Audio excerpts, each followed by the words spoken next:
Plano ng grupong Bagong Alyansang Makabayan o Bayan na ihain sa susunod na buwan ang impeachment complaint laban kay Vice President Sara Duterte.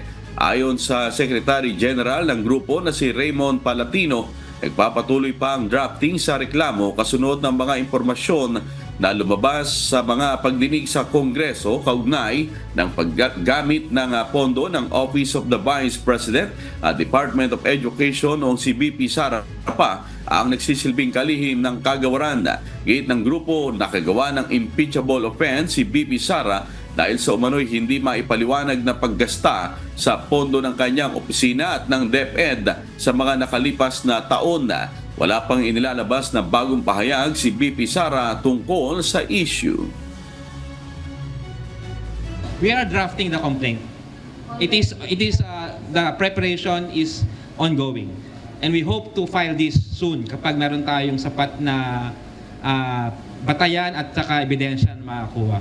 So, people's organizations, anti-corruption stakeholders, advocates of good governance,